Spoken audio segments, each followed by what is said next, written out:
Hendrix, actor and filmmaker. We are honored to have Mr. Hendrix on the scene with your girl Racheal J and the lovely, lovely Barbara Foster, or as y'all hear me say frequently, Marbra. Yes. You messed up my pasta or whatever. Right. He got to sing back down with that.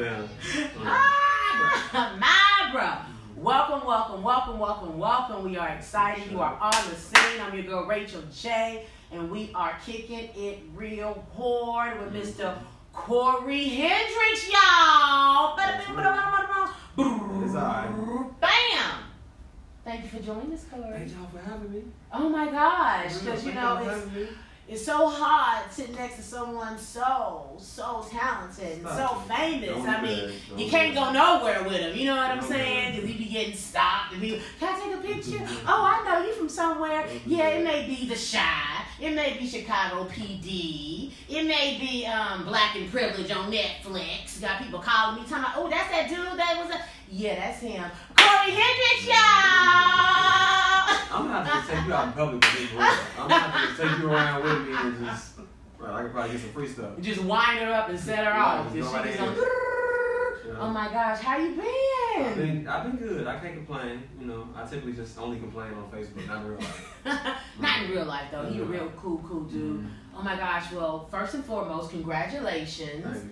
Black and Privilege, you know, written by Mark Harris, is on Netflix and it's hot. It's trending. Yeah. Oh my gosh. Yeah, that was big surprise. Well, it wasn't a surprise to Mark. Right. Mark told us out the gate, he was like, look, you know, it's going to be a lot of noise about this. People are going to be talking, so just expect it. And we was like, yeah, cool. You know, we was positive. We rocking with him. Right. But I'm not going to lie, I wasn't expecting it to be like this. Oh like, people really been supporting a whole lot through social media. Everybody's been sharing it on Facebook and Instagram. There's been a lot of conversation about it on Twitter, you know, a lot positive. So I don't even think like the criticism is negative. You know what I'm saying? I don't even think it's being negative. I just think it's all positive. So there's been a lot of noise about it through social media, and it's trending on Netflix right now. So we're grateful for it. Yes, and I'm so excited for you. You as well as Simeon and the other host Brian J. White. You know, it's a lot of very talented actors you know, in this film. So, and before we get started, I do want to just have a moment because you were born and raised here, right? West Side of Chicago. West Side. K-Town. West Side is you know. West Side is the best side. It's the best side. The West Side is the smallest part of Chicago, but it is the best side of Chicago. I love the South Side. I love the North Side. I love all the boroughs, but you know, I'm out west too. So you being, you know, from here and everything that's going on with, you know, with violence and the police officers and different things, you know, recently we got the news that the police officers have been exonerated with the Eric Gardner.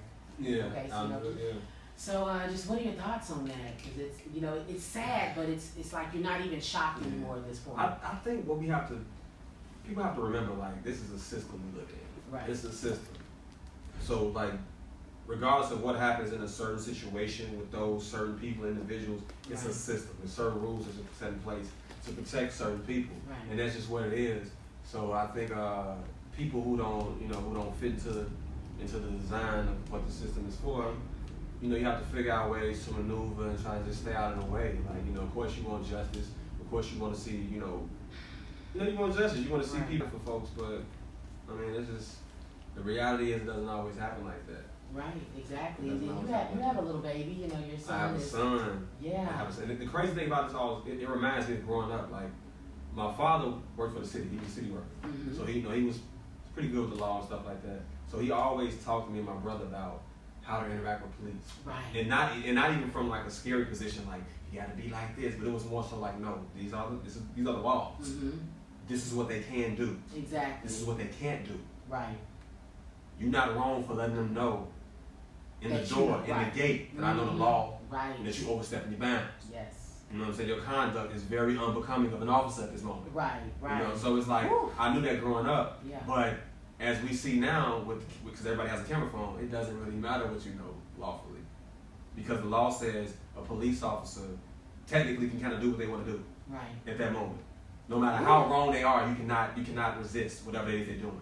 Mm-mm. So if I'm standing outside with my mama and she's just a nice innocent lady like she is, and the police officer walks up and spits in her face and slaps her, if I defend her, I'm wrong.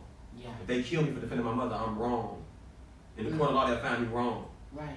And people on social media be like, he was wrong. That's the police.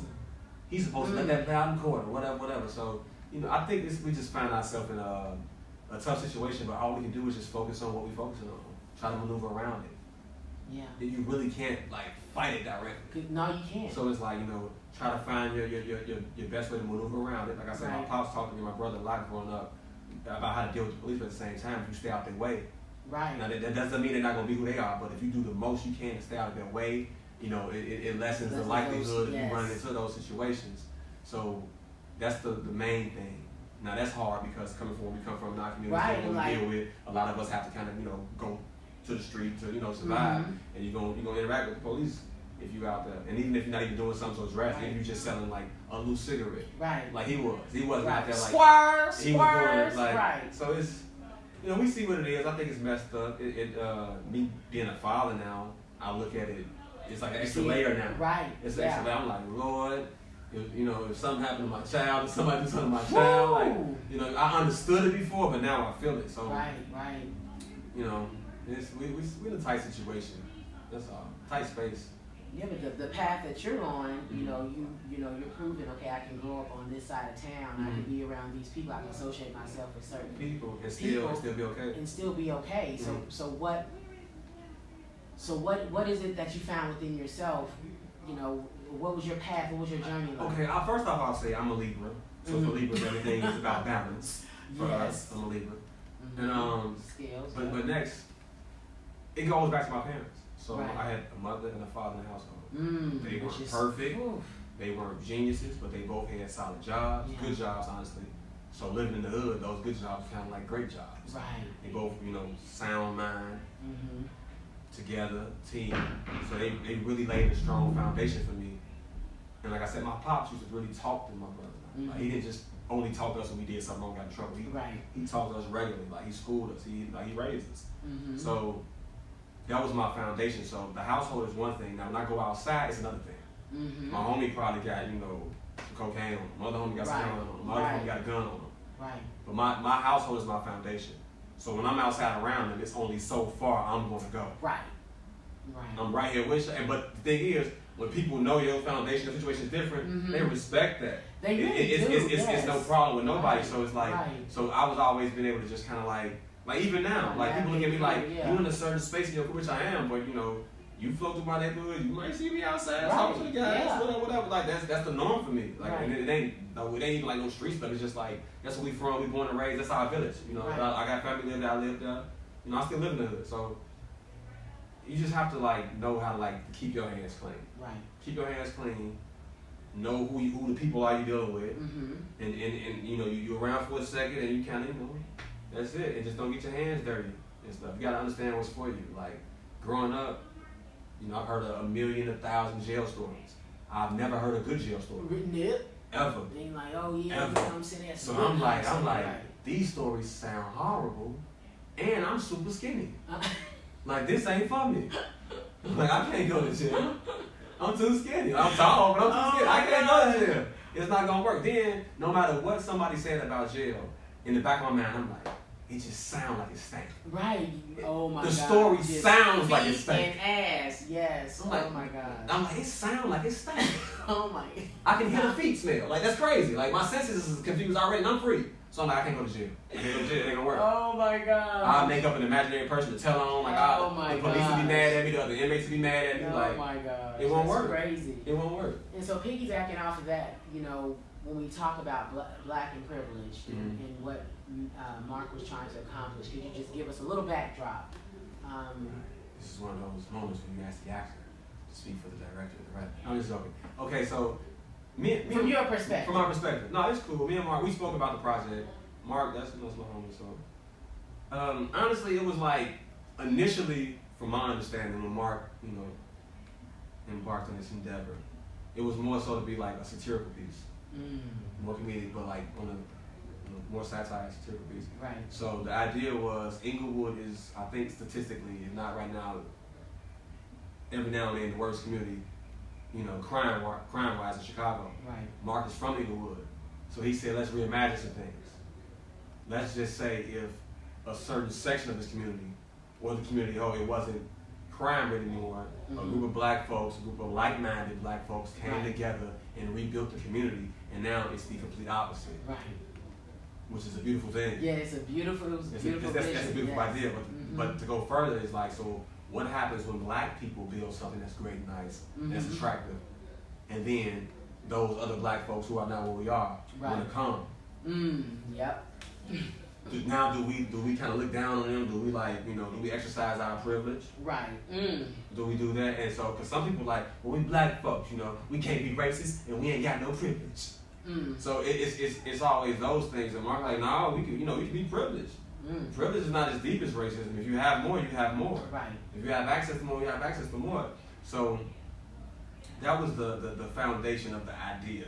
Right. More so like this crime-ridden, horrible community, flipping that with some black folks who just kind of rebuilt it and everything like that. And then once they found peace in that community, the city says we're tearing down the last of the remaining projects in Chicago, and we're gonna flood those people to the community. And it speaks. It's like it's levels because in Chicago right now, people will say, you got a lot of people say like it's crime all over the city because they tore the projects down and the project people everywhere. I totally disagree with that. I definitely heard that. I grew up in Chicago. Chicago was worse in the 90s when the project was up, so I don't agree with that at all. But that's an idea that people have in their mind. Right. So when Mark brings it to light, it's like this is real conversation that we have in Chicago people on a regular basis. Yes. But what happens, because a lot of times is, we're going to create these mixed income communities. But it's like, no, what if you just move these poor black folks to the community with these well-to-do black folks? Right. How they respond, what goes on, blah, right. blah. And then take it further, if these people find peace after they get through whatever initial issues they have, what measures will outside forces go to disrupt that peace? Right. Yes. So it's layers to it. It's like a lot of times we can't see everything that's happening to us. Right. We can't. A lot of times it's like they just being conspiracy theorists. Right. Or they just blah blah blah. They crazy. It's like, and I'm that way sometimes. Like I don't believe that. But like no, it's everybody don't have your best interest at heart. And that's how it is in Chicago. It's like, I love Chicago. It's a very diverse city. You got different people, so I love to be able to go over here and there's Greek folks over here, there's Korean folks over here, there's whatever. Right. But then it can feel segregated because I don't think I always heard Chicago was segregated. I never really felt it until I went other places. And I was like, oh, I'm in New York and I'm like, oh, they mingle out here. Yeah. Like I can go to New York and I see Mexicans and Puerto Ricans, maybe more so maybe Puerto Ricans, Dominicans, a few Mexicans, right. in black folks, everybody put together cool. I'm like, shit, when I was growing up in Chicago, them Mexicans were trying to scalp us. Ooh. It wasn't like that. Dang. It wasn't, or if we, when I was growing up as a black person, you didn't go to Humboldt Park where the Puerto Ricans was. Oh. You didn't do that. Ooh. You didn't go nowhere where was no white folks. See, I didn't grow up. Right, that's what I'm saying. So it's like, and that's the foundation of Chicago. Everybody kind of stick to their own group. Right. They own whatever. Unless you go into that other community to get something to eat. Right. And then you they like, come on. You go get their rice, you get their tacos, you get their sausage, whatever, you come back home. Yes. So I think things are kind of getting a little the lines are starting to get blurred in certain little border areas, and you seeing people mix and mingle a little more. But because they're seeing more of that in the entertainment realm too. Well, yeah. That and it trickles. It's not in overabundance, but there is. You know, we have Asian shows. We have you know a lot of diverse shows. Yeah, it's like maybe media, television will reflect the world. Right. Yeah. Like, you know, it's like all Asian people don't know martial arts. Right. Oh my. You know what I'm saying? Like I ain't had a fight since like the week before Pac died, but I've been tough so many times on TV. Right. You know what I'm saying? Like yes. If it's a thug role, I know I got it. You got and it. they be so blown away. He's so authentic. No love. I ain't busted great. Oh my gosh. So let's talk about some of your roles. Because when I say that you get stopped on the street, I wasn't exaggerating, okay? It's hard to walk from point A to point B without this man being stopped like a million times. It's okay. They need to start giving me $1 or something. You know, okay? Yes, what, Chicago PD, the Shy. Oh my. I'm laughing because, okay, I'm going to give y'all a little, I'm going to say this. Okay. So, about a week or so ago, me, Racheal, and Mabra. We were at, what's it, the Caribbean Festival? Caribbean Fest. At the Shopping Museum. Yes. Now, I mean, you know, money's kind of tight, so I was being a cheapskate this particular day. So it was like, if you had cash at the gate, they wanted like $20. I was down to my last 20. Which in the original ticket was like 12. Right, and I didn't have any original plans to go. I just had to link up with them. So I'm like, 20 at the gate? Oh, it's kind of tight. I don't know if the kid would have swing that right now. You know, Black and Privilege hadn't dropped yet. And, you know, and I'm like, maybe I could just go around and probably like sneak that way, because you know, Marvin, right? They had their ticket. You know, women be organized. They had their ticket together. So I'm like, I'm looking. I could probably go down that way, sneak the gate. You know, they had it barrier. I could probably sneak out one and shave other people. You know, they won't know it's nothing. And as I'm looking, I hear this dude say, "Hey man," I'm like, "Huh? What?" And he's like, "Bro, hey, I saw you on Chicago PD, man. Hey, that was a good scene, man. That's my show." And he grabbed his mic, "Hey, baby, that's him. Hey, blah, blah." And then he yells out really loud in front of everybody, "Hey, bro, keep getting that money, man." Oh! And I'm looking like, nigga, I ain't getting no motherfucking money. That's why I'm trying to sneak in here. Okay. Now the ticket people looking at me like, "Oh, he got some money to come pay." I'm like, "No, I'm trying to." I'm trying to act like I sell shea butter and sneak in. And they like, no. Oh, yeah. PD, no, come on. Right. It's 40 for you, okay? So that's what be happening to me. Oh my gosh. It's wonderful because you're so humble. You sit there, you know. How can you not be? But you I don't you know, hold on. People who not humble. I'll be like, what you did? Because you know, some walking around here, they do one independent film on somebody's iPhone, and they like, boy, you better red carpet me. Man, look, I live with my mama.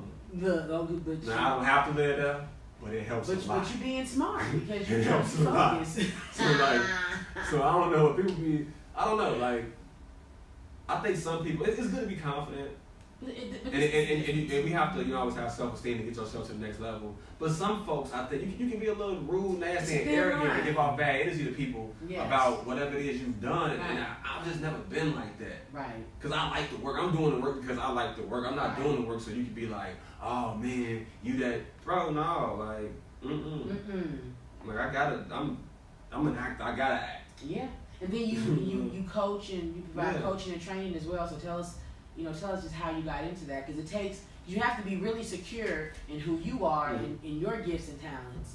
To say, hey, and I can help you too. That's the thing. That's why I didn't do it for so long, because I started acting when I was in college. I was in an academic environment when I started acting and learning. My brother was a film student, so that's how I learned. Right. But I wasn't a theater major, so I didn't really like. I took some improv workshops at Second City like some years back, but I never really took no acting class. So I didn't really feel comfortable teaching acting, because I'm knowing whatever I'm giving you, it's not going to be in a conventional way. Right. I can share my experiences and the things I've learned. Right. So my agent, honestly, sometimes when people need help on the roster, she was like, "Corey, help so and so with the audition or whatever." Right. So after me doing it for a while, for so long, she was like, "You need to start charging these people. Right. You helping people, they blah blah blah. You need to start charging." So I was like, "Okay." So like a year and like 10 months after that, after she said I couldn't jump right into it. So a long time after that, I'm like, maybe I should start charging and stuff like that, and blah blah. And that's how I got into it. But what gave me the confidence really was like really being here in Chicago. Chicago's a small market. Right. We have maybe like 5 casting, like main casting directors here in Chicago for the major work. and I've been pretty successful with most of them, maybe except one. Right. So I teach in more so an audition focused class here in Chicago because I've had success with the casting directors here in Chicago. So I feel like I know the rooms you're walking into, I know the people, the shows you're auditioning for. Right. I kind of get a gist of everything that's going on here in Chicago.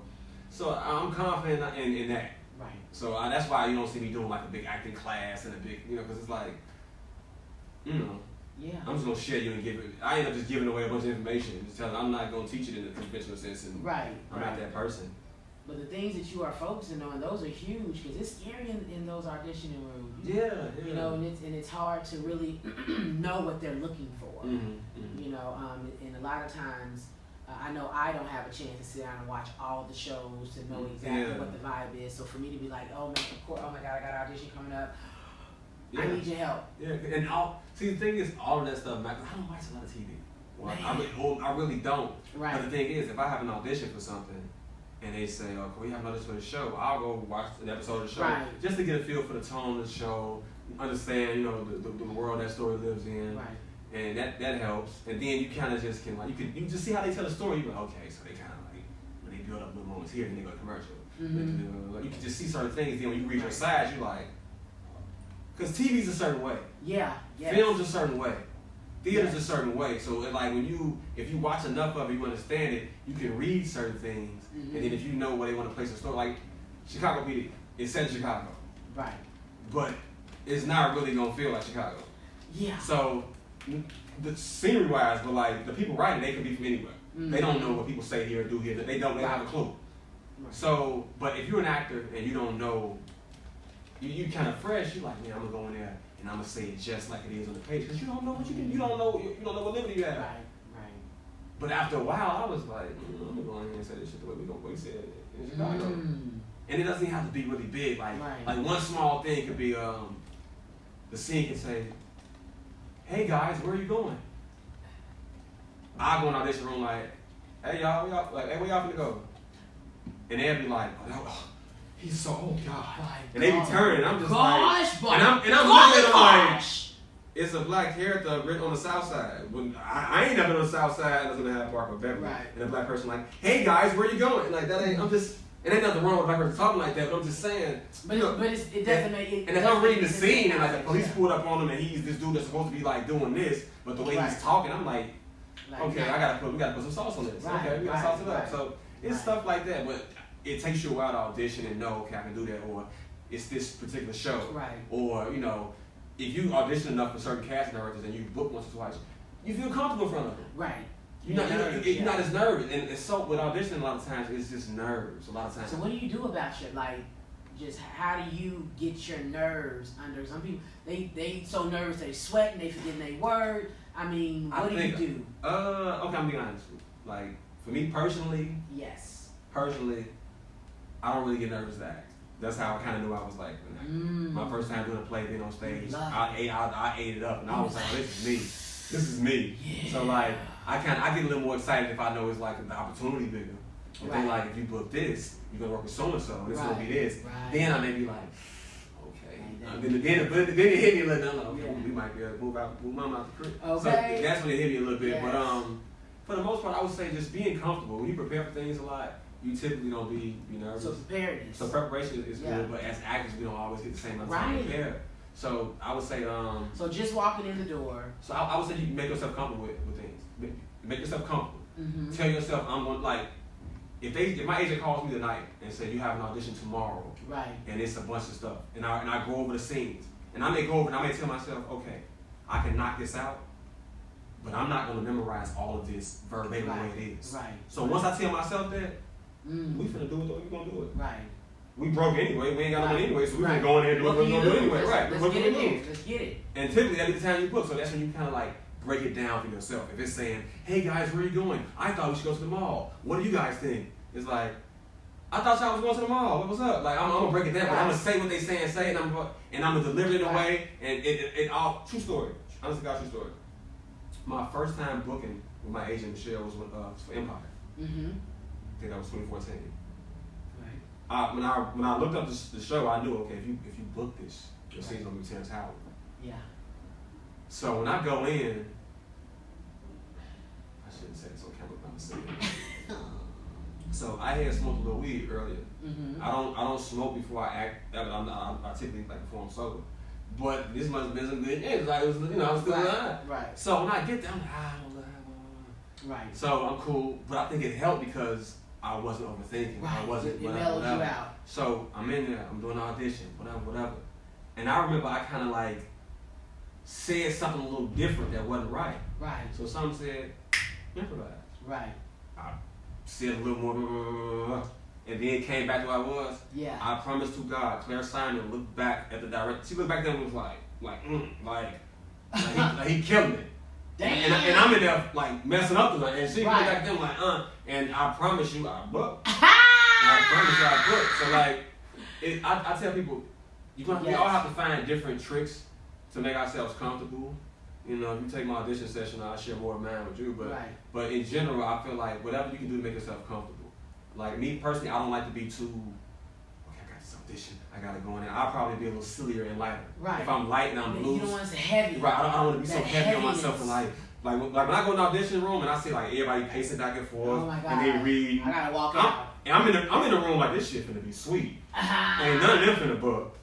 They in there nervous, walking around, staring, looking all crazy. Right, want to talk because they nervous. Like people looking at me, hey man, you wanna run lines? I do not. Absolutely. Keep your energy over there, buddy. Like keep all that nervous. So like mad energy over there. Yeah, yes. I think it's like whatever you can do to make yourself comfortable. So me, I try to be light. I just be lighthearted, be loose. I don't like to overthink things. I'm to the point now where like I'll go over the scenes to make sure I know it well, but I don't overdo it.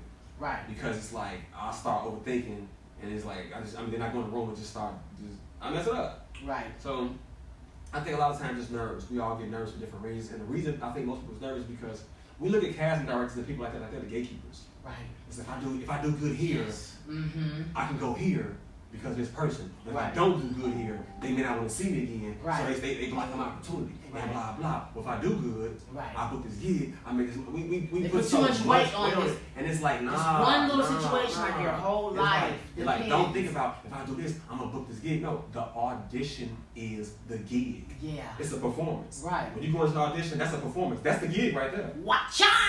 Because as actors, honest to God, anytime we perform well, it'll get you more opportunities. Right. If you go in the audition room and you kill the audition, you may not even be what they're looking for. Right. You may walk in the room, I'm finna kill this shit. They like, we want to see a person. You don't know that. Yeah, it'd be something that has nothing to do with your talent. You kill it, and now you kill. They saying she ain't finna get this, but we gonna keep Racheal man for everything else. Radar. Yeah. So that's good. If you do a film and you have a good performance in that film, it's like, okay, now the next person like, hey, we working on something over here. Right. We got something in mind. But that's how it always happens. So I just tell people, you have to just be loose. That works for me. Don't overthink it. Be light. Really, really know the lines. And if you can't memorize everything, then like really know that scene, that situation. Right. So what is because if you're walking into an audition room and they hand you a slide, hey, you got 5 minutes and then you're up. What is the best technique to get the most that you can get out of that few minutes that you have? Repetition. I feel like repetition works better than anything. Okay. If they give you the sides 5 minutes before and you have 3 paragraphs and it's like you got 5 minutes, I'm like, okay, this first minute and a half, we going over this first paragraph over and over and over and over and over and over and over again. Right. Just to know most of it, know the fine points, then go over it, do the same thing with other ones, repetition, go over and over and over and over and over again, over and over again. And repetition works well, especially for black people with rhythm. Because we are rhythm. We are rhythm. Yeah. So we learn everything in rhythm. Right. It's songs that we all know just from driving to where we're going and play in the car. You don't listen to it in the house or anywhere else, but you learn the whole song only when you're in the car because of the rhythm. Oh my gosh, it's true. Muslims learn the whole Quran, not just from repetition, but from rocking back and forth. So it's like their rhythm, it'll get you in tune, it'll get you in place. And black people, we are rhythm. That's why the whole world attracted to us. That's how the show. So, so like, that's gonna help you like learn everything and like everything and jam it in the repetition and the rhythm. And then once you really, really good and really, really like strong with the scene and the dialogue and you know it or you got as coach gonna be, now you can play with it. Right. If you really know it, you can play with it. Right. And that'd be the problem with actors. If we don't know those lines, it's like, I know it, the first 3 lines. Yeah. So the first 3 lines are strong. It's like, I told y'all shouldn't be messing with me, but the last time when y'all took my fork, it's just like, it's all different lines. It's like, you know, it's like, you be like, what, the lines ain't nowhere around that? Right, so okay, what you looking you can just see it, so you have to be comfortable, know the people. Is that a house phone? Okay, hold on. You are on the scene with Racheal J and Corey Hendrix. Can I get your name? Yes, my name is Brenda McClain. Hi, Miss Brenda. How are you doing today? I'm fine, and you? I'm doing pretty good, thank you. You got some questions for Corey? Yes, I do. Go ahead, Brenda. How you doing, Brenda? Hey, Corey. What's going on? Hey, do you remember me? Of course I remember you, Brenda. I don't know how you doing, bro. I was just tuning in, and I saw you and said, hey, I know that guy. Of course you know me. When I saw the name, I was like, I know who that is. Yeah, what you doing now? You don't pay $1 million now, right? And see, hey, Brenda, that's how rumors be getting started. $1 million. I ain't made no man. When the last time I seen you, what, about a month ago, right? Yeah, about a month ago. About a month ago. You know, At the homegoing. I'm just as broke now as I was then when I seen you. I ain't made $1 million yet. Yeah. I was so happy to see your face on the place, man. I know. I'm doing good. I can't complain. I'm doing good. Now we gotta just get you back into it. Look, for y'all who don't know. See, you know how nervous I be. You know, I'm a nervous person. No, we gonna get you back in tune. We gonna get you back in tune to this for real. Too much talent to just let it sit by. Right, yes. Oh, I appreciate you. I always say I appreciate you for saying that. You the one got the talent. I mean, y'all just help me to bring it out. That's all. Oh. All right, that's love. Yeah. So what are you doing an interview or something? You just came on and I saw your face and I said that's cool. We doing this show is called On the Scene, and they interview most like not just actors but actors, you know, pretty much artists in Chicago. And I don't know if you know, but a project of mine dropped last week on Netflix called Black and Privilege. Ow! Yes. Yeah, so that just came out last week, so we got a little momentum going for that. So now it's just perfect timing for me to be on this show On the Scene with the ladies. Yeah. And you know when Monique was in the movie, I was just running across Tubu, and she was in this movie called, did you hear Black Butterfly? I was kind of happy to see her too. Yeah, this is the thing. So Black and Privilege and Black Butterfly was directed by the same guy, Mark Harris. Oh. Is that right? That's right. It's crazy you just say that. It's like you making connections all over the place. Yeah. Wow. Yeah. That was like 2000 and I don't know, a while ago, 2009 when Mark did it, I think. Oh yeah, so there was just an app on somebody told me about in free movies, and I just put it in, and I wind up scrolling and wind up seeing that. Yeah. What's the latest thing you did? What was the latest thing you did? Black and Privilege on Netflix. It came out. What was that on the? What's the next day? It came out on the 11th. Yeah. It came out July 11th, so it's been out. Okay, what's the name of it? Black and Privileged. Black and Privileged? Yeah, Black and Privileged. If you can't find it, ask Jay. Jay know how to find it. Jay watched it. Okay then. Yeah. All right, because he just kind of like leaving out town, and I'm gonna check him when he gets back. He said, you know, he's going to get a little break, you know, from it all. Okay. Well, ask Jay when he get back in. He can find it. Okay then, that's really cool. Well, maybe I can go to Redbox and get it. It ain't on Redbox. It's just on Netflix. On Netflix. See how I told you I'm slow. You ain't slow. It's You cool. ain't slow. Yeah. Yeah. Corey, you know it's always an honor to hear from you. It's always and I a just pleasure. want to say, the lady that's next to you, and I hear your voice, Corey is just a natural actor. A lot of people have to go to school for a lot of things, but Corey is just a natural, good actor, you know, and I'm just hoping one day before anything turns any better or better, I would really like to see him in Hollywood because he has come a long way. He's staying with his skills. Thank you, Brenda. I appreciate it, Brenda. I really do. You know, Brenda. Oh, yeah. Oh, yes, absolutely. I go back and look at, all our pictures and things. I have like a suitcase, and when I'm cleaning up, I just go through them, and I ran into all of us from Get a Job, and it really brought back some memories, Yeah. So it was a pleasure truly working with everybody, for me not to just to say, have a lot of experience in acting, but being around you guys and like Racheal, people that I didn't even really know until down the years, and then I got a tip, and I was like, oh, I asked with them. Oh, I didn't know I was really working with some good, wonderful people. I was just pulled in, but you all are at you all's craft, and you all are getting better at it every time as well. Thank you, Brenda. Yeah. Well, it's good hearing from you, Brenda. It's good hearing from you. Thank you so much, Brenda. We appreciate you calling in. You are awesome. Thank you so much.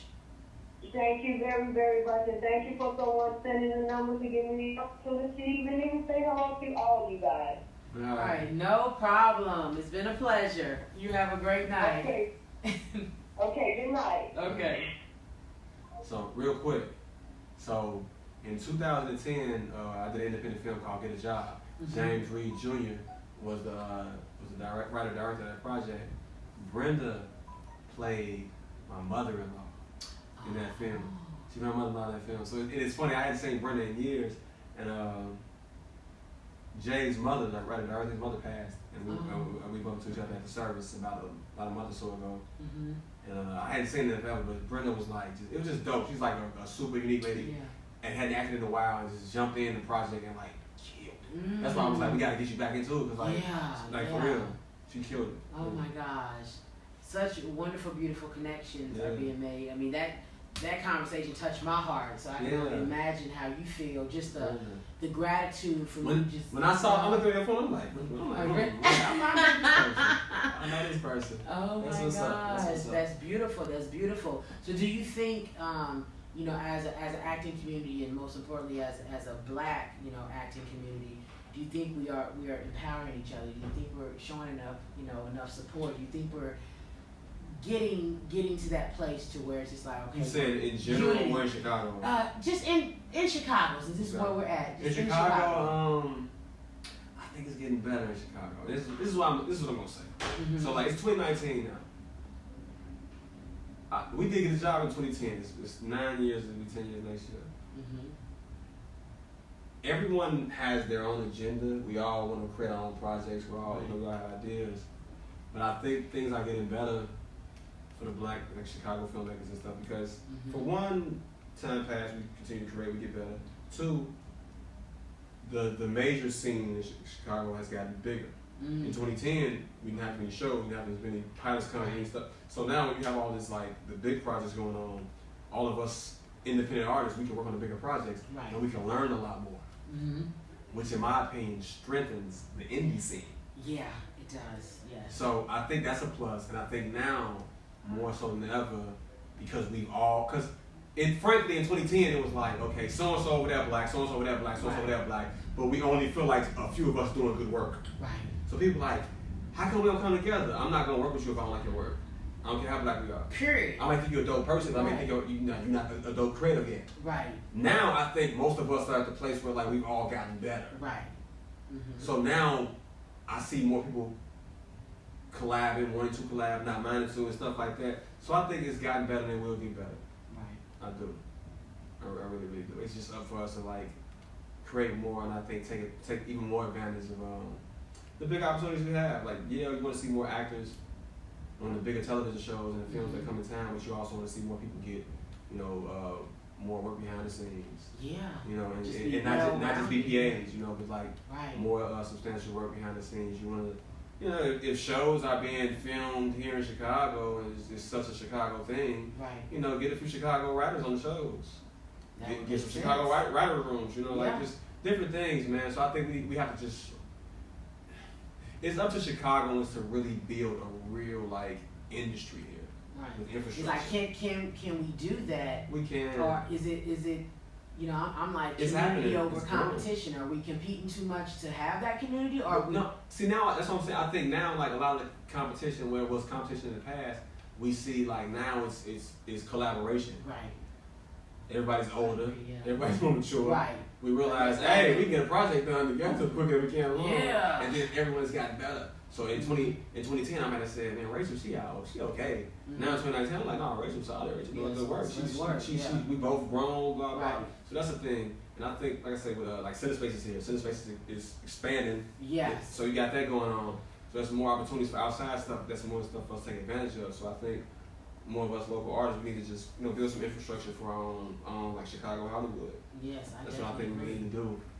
You know, you don't want to be closed out. Like right now, CineSpace is pretty much a space where it's a closed campus. Mm-hmm. So now it's like if you don't have any business over there, it's not like it will. It's right. getting to that point. Right. You don't want to be this super dope Chicago creative that's used to just being like this small, tight knit creative community, and now it's like you don't have access to like the bigger resources we have here. Right. That's gonna suck. Absolutely. So I think we always need to like take advantage of every resource that we see here. Like I think CineSpace still has the Stage 18 incubator program. I think more people should look into that. Yes. Just I think there's a funding company called I may be wrong, maybe Chicago Media Angels or something like that. They fund there's all this stuff. There's a lot of different opportunities. Just all these opportunities we need to look into it and just collab, create, do more, build, because as more work comes here, you're gonna leave to go to New York, LA, or Atlanta to work, but you're not gonna have to just get up, pack up, and move there. Right. I think things are changing. Like I moved to LA in January 2017. I booked the shot like that in March. I had to come right back home. I was here in Chicago working on the shot, paying LA rent. Right. That's great. You know what I'm saying? Like it's the irony. The irony. I had to move to LA to book the shot. Right. Oh my crazy. goodness. So on top of you got the acting going on, you got the coaching going on, and you're also writing and creating, and you're diving into filmmaking like on a more serious level. Yeah. So how's that transition been in your life? It's the hardest part is just honestly is myself and discipline and just finding like solid time to focus and write. Yeah. But so that's really the main thing, because I kind of built myself as a filmmaker more so than an actor when I was in college. I studied film, which is kind of I studied film, I studied the media. So I understand the tricks of the trade. And I just kind of been putting it off for the longest because I just know the kind of work I want to do, and I know what it takes to get it done. So for the longest, I was like, if I can't do it the way I want to do it, I don't just do it on anything or whatever. Right. But now things are changing, technology is different.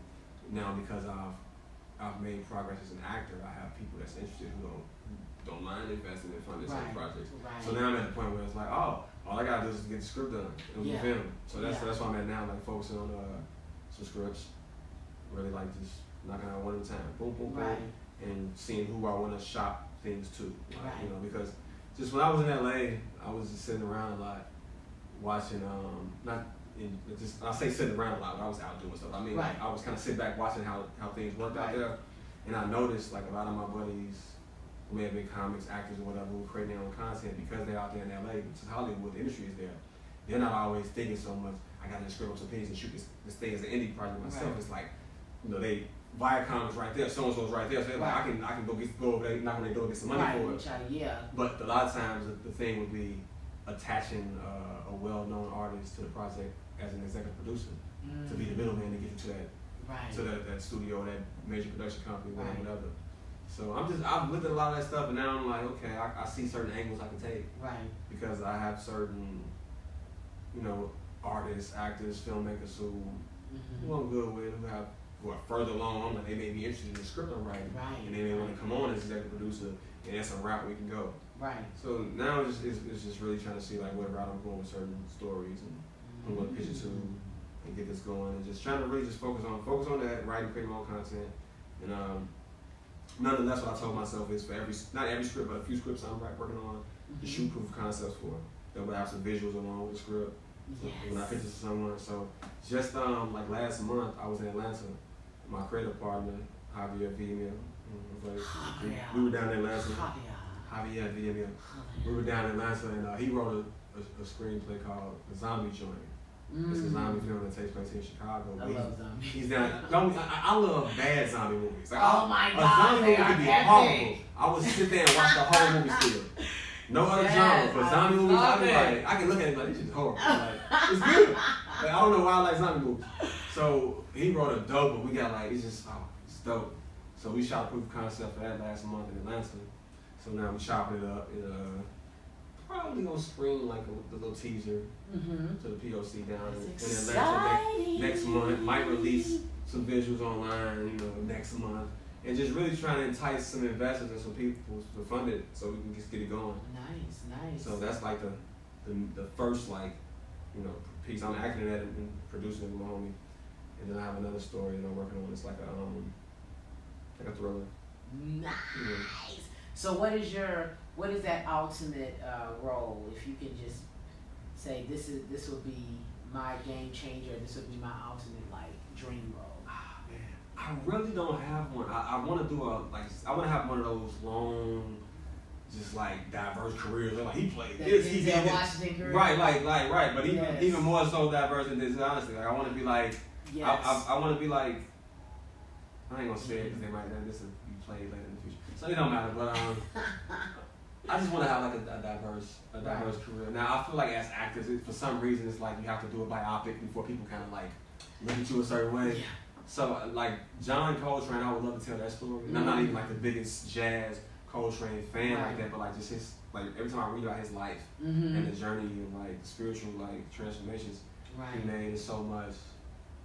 That's a big thing to me. So like, if not Coltrane, but like, as of today, it just slapped me in the face. Yeah. Al Green. Like, I'm gonna have to do Al Green. Green film. All right, now I think I can pull it off too. And that's I think you can definitely pull it off. The funny thing is, like, I always say I want to do like a period piece where I can like really be in the 60s and the 70s. I just he'd be perfect. Plus, like I'm really skinny. Like skinny dudes was in the 70s. Yes. Like we was running shit in the 70s. So like I just feel like a skinny movie. A 70s movie. I kill it. You would. Let the fro grow out. I ain't gonna say what I said earlier, but you would. Yeah, I kill it. I don't remember what you said, but I kill it. I don't even remember. And I gotta think back. But I think I'll do great though. Yes. It'd be fun. Whenever I look like an old, like my family's photo albums and stuff like that, I listen to stories my mom and my uncles and aunties tell about that time period. I just see it all. It's so funny to me. You got that look that can pull it off. The afro, You said it? Yeah. Right, okay. You trying to say I'm outdated or something? Yo, outdated ass nigga. No. You're absolutely awesome, okay? Right. You go look. What she said was, earlier, we was talking about this. No. She was like, yeah, I can see you doing it. You got that whole like 70s JJ vibe. I'm like, JJ? That ain't no compliment. She was like, yeah, that ain't no lie. I'm like, hold on. That ain't no compliment. You don't say that. Like, no disrespect to JJ, but. The length, he's tall. That's what I was talking about. Well, what's your favorite color? Purple. Really? Yeah, really. That's Margaret's favorite color too. Yeah. That's why I like Margaret. I'm just joking. It's all love. We all get along fine. Oh my God! Did you have anything for us, Margaret? Yes, I got a couple shout outs. All right. Let's Who see. shout us out? Let's see. Tyrone Christopher says hello. Tyrone in the house. That's L. Ryder. Yes. Camilla Calvati, I hope I ain't messing that up, says Camilla, what up, Camilla? She says, you go, boy. Camilla's in Black and Privilege. Nice. Yes. Congrats on all the success of Black and Privilege. Sabrina Alexander says hello. Sabrina Alexander is the homie, and she is also like the resident Chicago film community photographer. Sabrina be at every event, taking every picture. Okay, with the sunglasses. Right. Look. I be at family repasses like, what's Sabrina? What's Sabrina? Okay, I be at Sabrina. And my family repasses somebody died. Like, what's Sabrina? Oh my goodness. Favorite food? Okay. Just one more from Oh. Shaka Washington. She says, so proud of you, Corey. Keep up the good work you got. Hey, Shaka. Shaka, that's my homie from college. Me and Shaka, we've been tight since like the first week of freshman year of college. Yeah. That's the homie. Aww. That's the homie. We go way back. SIU in Carbondale. Yes. And by the way, shout out to all the Salukis. This is Black Alumni Weekend. Oh. For SIU, Southern Illinois University of Carbondale. I couldn't make it because I'm up here in Chicago doing millions of shit like this. Okay. Okay. I just didn't have gas money to make it. But yes. So yeah, but thanks, Shaka. I love you, Shaka. I love you to death. Thank you so much for tuning in. We appreciate you guys. We love you all. So favorite food. Favorite food. Okay, so my favorite food, like one thing is pizza. I'm a pizza dude. Oh. But my favorite meal. Okay. A meal. Meal. Would be soul food. I gotta have like some dressing, sweet potatoes, greens, a little baked macaroni and cheese plate. I don't even need no meat. Okay. I don't even need no meat with that. For real. Cause that's like the dressing, sweet potatoes, the greens, and the baked macaroni. It all blend in together so good. Y'all hear that? I'm looking. It's like okay? ain't nothing on earth better than that to me. I love it. What is dating life like? Dating life? Superstar. Dating life is not even, it's non-existent right now. See, ladies, I'm getting y'all the information. Ladies, ain't nothing happening. You can thank me ladies, later. I He live like with my mama. stuffing. They don't. I don't like stuffing. I like dressing. He like dressing, stuffing. It's a difference. It's a difference. Oh It's a difference. yes, my bad. It's a difference. No, I like dressing. I like greens. I like soups. I like so you can prepare the meal. I'll come over. We'll have a great dinner.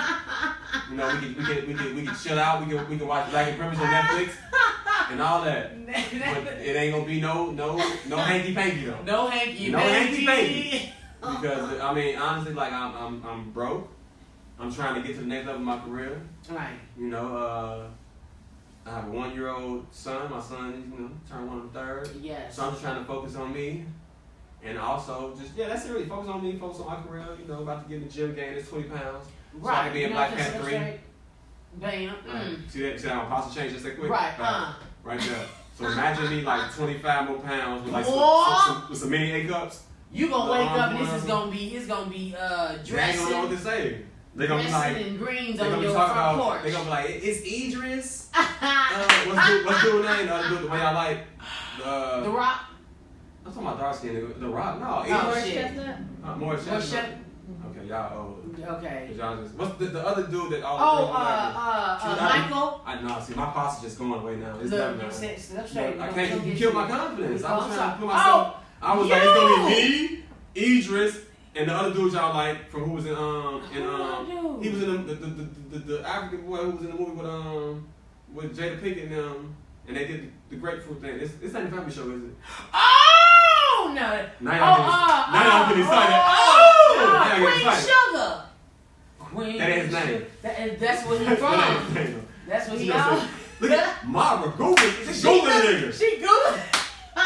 She was pecking at first. Now she typing. Right. Oh. Oh my gosh! Yeah. What I was trying to say, because but you definitely up in there. Right. Especially when I gain like that 20-25 pounds. Yeah. It's gonna be me, him, Idris. Kofi's his name. Kofi. Yes. He's Ghanaian. That's a Ghanaian name. Kofi. Right. Okay. So it's gonna be me, Kofi, Idris. I guess you can put Morris and Denzel in there too. Yeah, it's gonna be us. Okay. That's coming. I agree. Because that's what I'm doing. At first I was gonna stay skinny because I always felt like somebody gotta be skinny. Everybody can't look the same. Right. Okay. It ain't gonna look right. Everybody got buff. muscles and everything. But then one day I did like a bunch of push-ups, lift a little weight, threw some shea butter on me, and like kind of stood in the mirror from a certain angle. And I was like, I ain't gonna lie. If I had like 20 more pounds on me, like they wouldn't be able to say shit to me. They wouldn't be able to tell me shit. So that's what I'm doing now. I'm at the gym. I'm gonna work out. I can't stand you. No, I'm just saying, I feel like. I put some shea butter on. No, like you can use other stuff. You can use coconut, but that shea butter give you a different kind of glow. Like, right. You see all the. It pops differently. I don't know what it is. It pops differently. So. Oh my god. I keep it righteous. Whoo! Hollywood crush. Okay. It's a lot of them, but honestly, Tiana Paris. She was in Chirac. She was the lead in Chirac. and she'll be in Chicago very soon playing Candyman. I'm not stalking or nothing like that. And she's also in Point Blank that's on Netflix right now. I'm just noticing because I was on Netflix watching Black Privilege. Yeah. Anything else about I think her? she's from South Carolina. No, I don't know much about it at all. Okay. I don't even know. I don't even know if I follow Instagram anymore. Oh, okay. Yeah, Tiana Perry. Yeah, okay. It's funny too, cause like she was my crush for a while, and then when I booked Chirac, I know she booked. So I was in wardrobe one day. You know, when you go to do wardrobe, they have the pictures of the whole cast up. Yeah. So when I looked at the wall, I saw her picture, and I was like, you was just like, the power. did you hear the music playing? Did everything like just the power stop? of the mind. Everything. I like the power of the mind. And then she's a really nice person. We was in, let me stop talking about her. She probably remembers. He's like, she's a really nice person. But that whole, I didn't hear no West Side when he said that. He's like, she's a really nice person. Yeah. Whatever. That's how I was. She's like, hey, how you doing? I was like, hello. I turned into the wrong person. I was like, where you from? Right. What's sweet? You know, what's sweet? Right. I'm from the Oh West my Side. God. Like I said, I'm from the West Side. What is a Chicago food staple for you? Like, what is it? Like, if somebody's coming to Chicago, you gotta get this. Chicken wings and hot sauce. I would take Uncle Remus. From which place? Uncle Remus. I'm from the West Side. Uncle Remus. I would take Uncle Remus. I ain't no disrespect to Harold's. On the West Side, dude. They want Uncle Remus. I just want whoever's good. I ain't Uncle Remus is good. Until the West Side, our sauce a little sweeter. You know, that is true. On the West Side, our sauce a little sweeter. But anyway. You so I got you, guys. Mabra, hook us up. All right, so your homeboy Malcolm says Corey is a beast. Woo! Malcolm, what up, Brody? Malcolm, who was one of the other lead cast members from Black and Privilege. All right. Amazing dude. Oh, yeah. Amazing dude. Yeah, he was an outsider moving in, wasn't he? Outside moving in. He's one of them project Good people. job. One of the projects. He one of the first. People don't realize how serious this was, but if you go back and you look at just like years and years of black cinema, right, you've probably never seen anybody throw a watermelon right on the ground. Like he did that. Malcolm did that. That's epic. Yes. For years, a lot of black actors were even afraid to touch a watermelon in front of the camera. Malcolm wasn't afraid. Oh my gosh. No, Malcolm wasn't afraid. Malcolm. Yeah. All right. And Charles TJ. Charles who? Charles TJ. TJ. He says Corey is a greyhound. He says he knows what you don't know what that means. I'm a greyhound? Yeah, he says you're a greyhound. You know what that means? He says he knows what I don't, bro. I ain't trying to. I'm a greyhound. I think what he means is basically I've been doing this for so long, and you know you got steady wins the course, right? Because you know I'm a greyhound. Steady wins the race. Wins the race, and yeah. What's his last name, Charles? TJ. TIED. Charles. Right. Charles. TJ. Right. I'm not. Never mind. Yeah. Charles. Great dude. Great dude. Always working. Always willing to assist people in whatever they got going on. What we worked on, Charles? I think our first project we worked on was Rock City some years ago with Raul Colon. Yup. I did Black Coffee with him. I was able to do, and what did I do? I was a cop. Were you? On Rock City, yeah. And all those guys, Charles, and a lot of them got law enforcement background, so they were filling me in what to do. Right. It was like, don't hold the gun like this, do this. It's like, stand up straight. They were like, no, honestly, they was like slouching a little more. They like, a lot of cops be lazy. They were like, they was really giving me like all the little cop dynamics to make it look authentic. So, cool. Charles, TJ, he good people, man. I love TJ. He good people, for real. So Uncle Remus Chicken. Uncle Remus Chicken on the West Side is really good. See, in Chicago, back to the chicken. In our chicken spots, it's a lot of times it's about the sauce. You know, it's about the sauce and how the chicken is fried, and how that sauce soaks into it. I like my fried, I guess double fried. Yeah, so you would go to Harold's, you'd be like, let me get 6 wings, mild sauce, fried hard. You tell them that fried hard.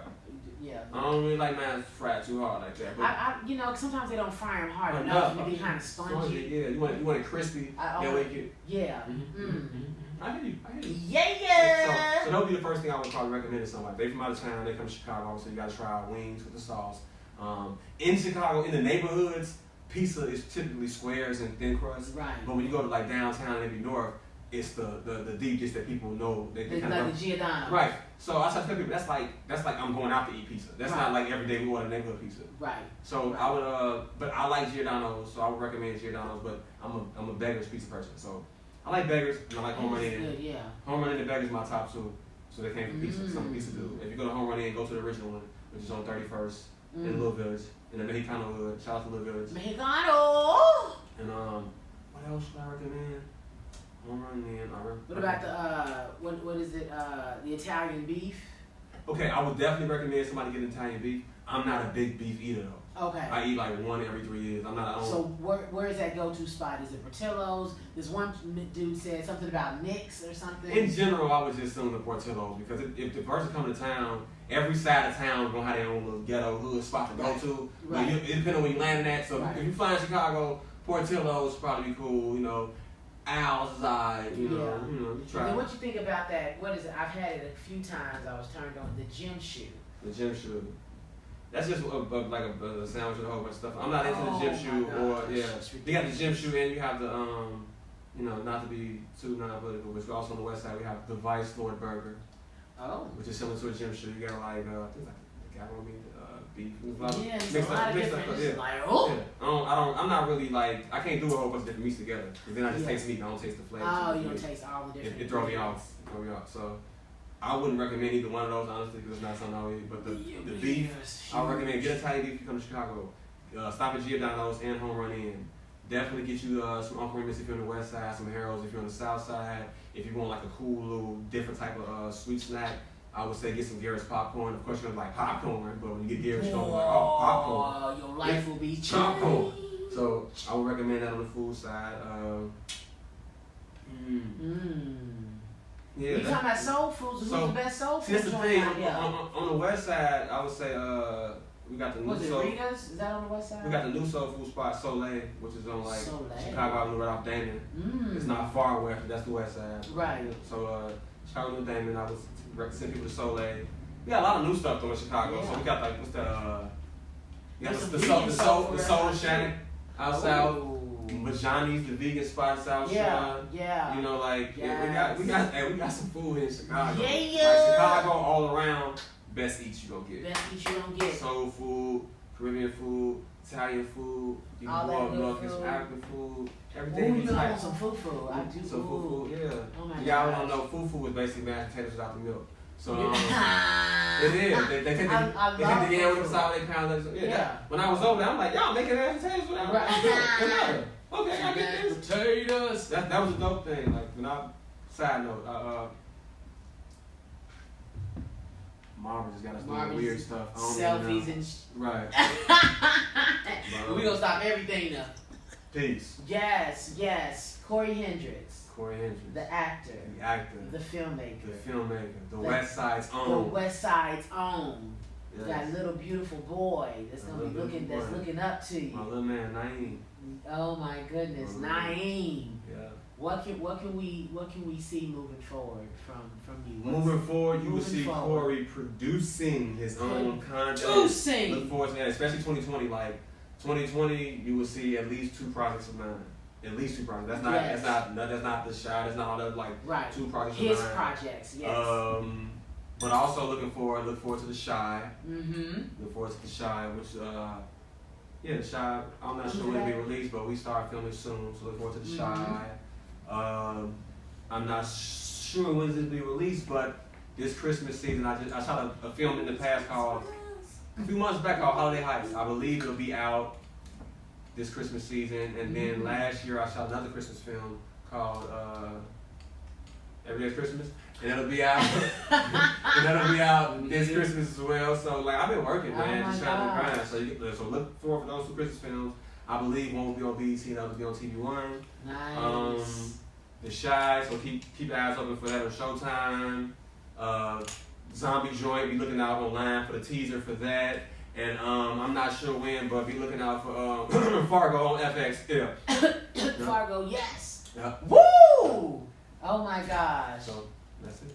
Amazingly talented, humble, funny as ever. It's such a pleasure having you here, but it's even, a greater pleasure just knowing you. You know what I mean? Because it's nice. Thanks, it's nice to just be around someone who, you know, who's really looking out for the next person, who's real, who's honest about where he is, you know, what's going on, and you're refreshing, you know, out here. So make sure you connect with him because he is the truth. You know, if you want to take yourself to the next level, if you're wondering why you're not being booked, and you're going through all the steps that you can go through, sometimes you gotta reach out and get someone, you know, who's out here who's doing things, who can help you. So let them know how they can get in contact with you. So you can get in contact with me on Instagram at Corey Makes Movies. That's COREYMAKESMOVIES. Corey Makes Movies. And I'm also on Facebook under my regular name, Corey Hendrix. And I have a Twitter page, Corey Makes Movie, with no S, but I hardly ever use it. And you can also email me at CoreyMakesMovies@gmail. I'll be sure to respond. And you can call me at 773. I'm not giving you my number. No, that's it. That's really it. And for acting opportunities, do they contact you directly? For acting opportunities, I would say email definitely. CoreyMakesMovies@gmail. Yes. That's my main email. I'm going to reply. I'm going to hit you back. If you have acting questions, I consult actors, consultations. I help coach. I'm very affordable. If you ain't got no money and I like you, I probably do it for free anyway. I'm like that. It's it's whatever. Hit me up. We all this together. Right. Trying to come up. Yes, absolutely, absolutely. Any final words for the audience, Mr. Hendrix? Just enjoy the rest of y'all summer, man. Be peaceful and be positive. Yes. Love and happiness. Love and happiness, baby. Keep grinding it out. Don't give up. Never give up. Never surrender. Yeah. Love and happiness. Be good to me. Be good to your people. And be good to you. Be together. See each other. Walk away with victory. Oh, baby. Love and happiness. Love and happiness. You're on the scene, Racheal J, Mr. C, the Corey Hendrix. Yay. Corey Makes Movies. Get in contact with this man. See you later. Until next time.